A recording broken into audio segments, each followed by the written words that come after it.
Halo, assalamualaikum warahmatullahi wabarakatuh. Jumpa lagi dengan saya Linda Dayani di YouTube channel Ribetnya Jadi Perempuan.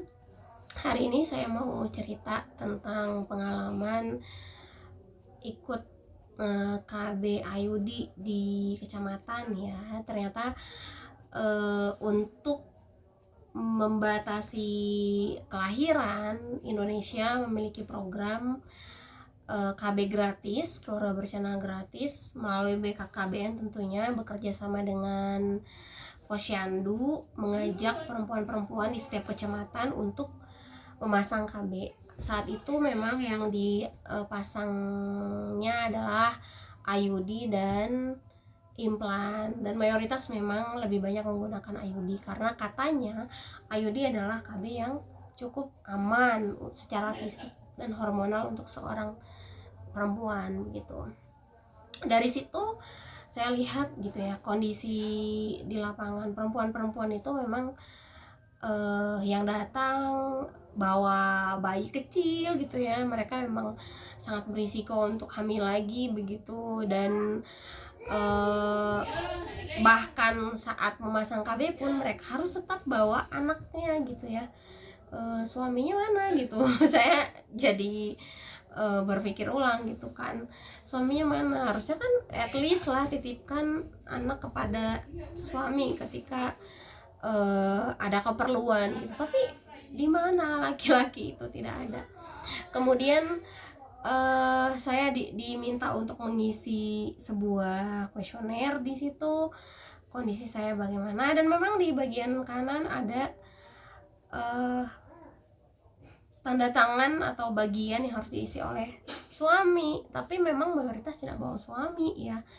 Itu berarti menunjukkan bahwa sebetulnya secara formal negara meminta kehadiran laki-laki gitu, meminta kehadiran suami dalam proses ini, tapi ternyata mayoritas para ibu memang hadir sendiri tanpa suami dalam proses KB ini.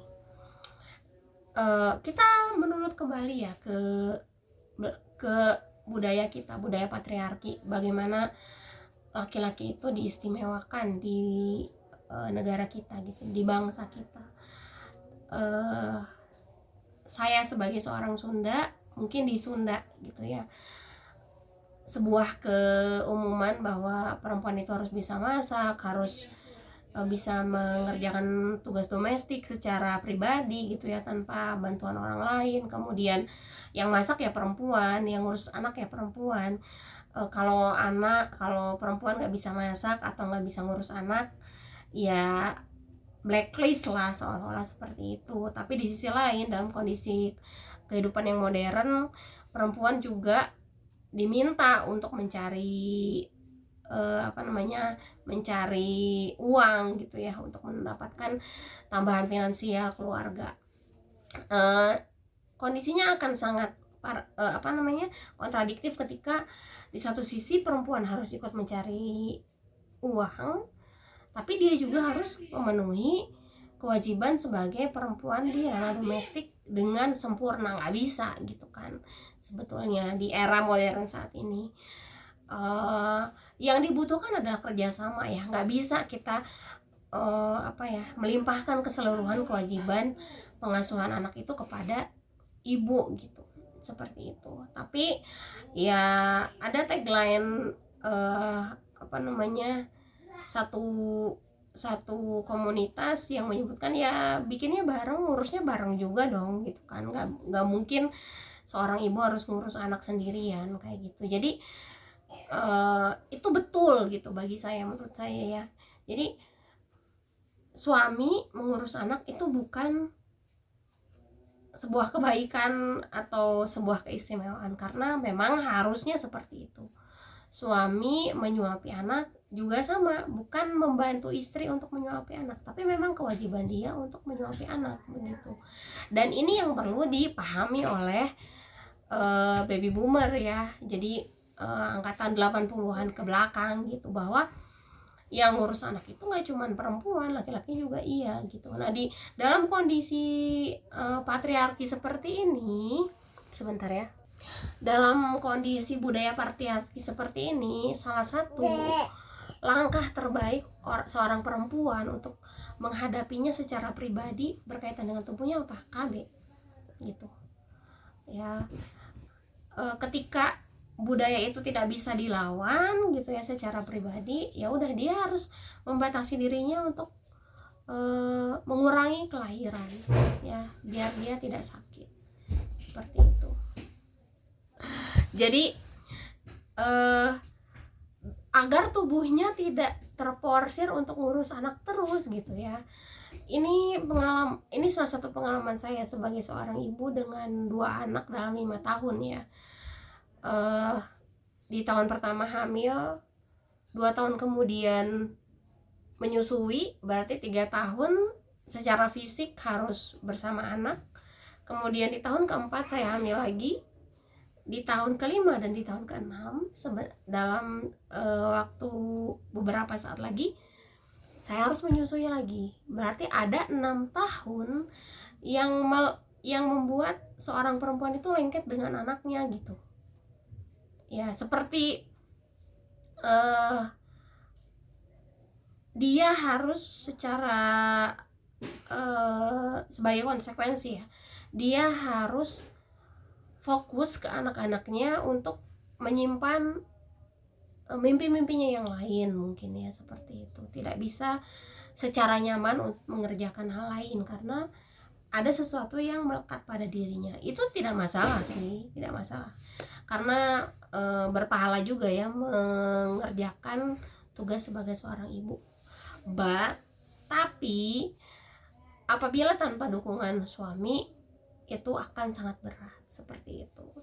Kemudian ada juga anekdot ya yang diberikan oleh beberapa vaskes gitu ya, nakes tenaga kesehatan. Dia menyebutkan kalau seorang ibu hamil, melahirkan, menyusui, hamil, melahirkan, menyusui, hamil, melahirkan, menyusui, terus-terusan seperti itu. Kemudian bagaimana caranya, apalagi untuk yang sesar ya, saya termasuk orang yang 2 kali melahirkan sesar. Bagaimana caranya KB yang baik gitu ya bagi keluarga. Kalau sudah seperti itu ya sudah, yang ini secara secara radikal gitu ya. Kalau memang dia seorang suami menyayangi istri dan keluarganya, ya sudah, dirinya sendiri yang harus memasang KB gitu ya.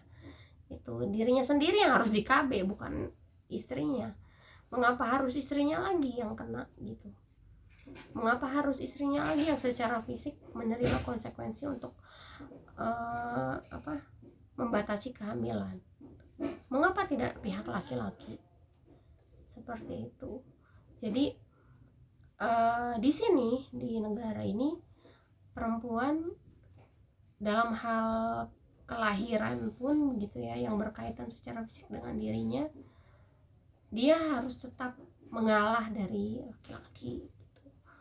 Dia harus tetap mengorbankan dirinya untuk mendapatkan intervensi secara fisik. Ada sesuatu yang harus dimasukkan ke dalam tubuhnya untuk mengatasi kehamilan gitu, untuk menghindari kehamilan. Ada yang diimplan, ada yang disuntik, ada yang di IUD gitu ya, ada yang bahkan setiap hari dia harus meminum sebuah pil gitu. Padahal sebetulnya ini berkaitan dengan 2 orang begitu, laki-laki dan perempuan, dan seharusnya adalah dukungan gitu ya dari pihak laki-laki untuk membatasi kehamilan ini, tidak hanya di tangan perempuan seperti itu. Dan KB menurut saya adalah sebuah perlawanan ya, perlawanan terhadap ketidaksempatan seseorang untuk meraih mimpi-mimpinya karena sebuah kelahiran. Bukan berarti dia tidak mau punya anak gitu ya, tidak menerima rezeki dari Tuhan, tapi mengantisipasi kelahiran itu juga penting. Dan perempuan punya hak untuk itu. Perempuan berhak untuk mendapatkan cita-citanya. Perempuan berhak untuk menjadi dirinya sendiri dan menjadi lebih baik. Seperti itu, sekian dari saya. Wassalamualaikum warahmatullahi wabarakatuh. Yuk kita lawan ketidakadilan ini.